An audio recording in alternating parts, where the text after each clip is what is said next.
1.7 Vertical and horizontal asymptotes as limits graphically. Determine the equations of all vertical and horizontal asymptotes and the equivalent limit equations. So you're trying to make limit equations out of what you see on the graph. And it's going to have a horizontal asymptote if you see any of the left or the right arrows flattening out to where they're becoming horizontal. That is what they're showing you as a horizontal asymptote. And then the vertical ones are easier to see. On number 1, we've got the graph of f. And you can see where it's flattening out here. So that means there is a horizontal asymptote. I'm not going to go all the way across. And then on the right side, it's flattening out as well here. So I'm not going to go all the way across because there are parts of the graph in the middle. So that just kind of looks confusing to me. So what I would say here is that the limit, and I'll put here too, horizontal asymptote at y equals, we'll do -5 first. So the limit as x is approaching, we're going to the left.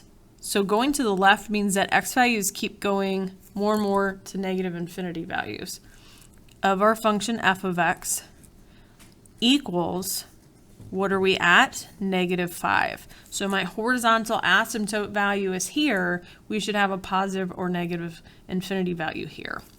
All right, and then our second one was at y equals -4. So I would say the limit as x approaches, this time we're going to x values that are getting bigger, so we're going to the right to infinity of f of x would be approaching -4. So not too bad. All right, the second one, looking at the end behaviors, I don't see them flattening out, so those won't be any kind of asymptote. The only one I see is right here, vertical at x equals 2. So let's write that. Vertical asymptote at x equals 2. So the way we write that is the limit as x approaches 2 of, we're still in f of x.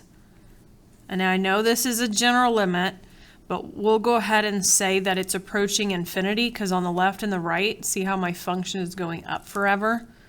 So we'll use that because they're wanting us to actually write an equation. I'm not sure if you could put D and E on those or not. All right, and then the last example then combines a lot of them. There's actually 4 that I see. There's a horizontal asymptote here where this line flattens out. There's one here. And then I see a vertical asymptote here and here. Okay, so why don't you pause and try to do this one by yourself. All right, I did my horizontal asymptotes first. My limit as x goes to -infinity will be approaching 1. That's this left end behavior. My limit as x goes to positive infinity of f of x will equal -1. That's the right end behavior. Then my vertical asymptote at -1 here. So as x goes to -1, my y values are going to -infinity. And then my vertical asymptote here is going to -infinity too as x approaches 6. If you had two that were going up, you would say obviously it's going to positive infinity.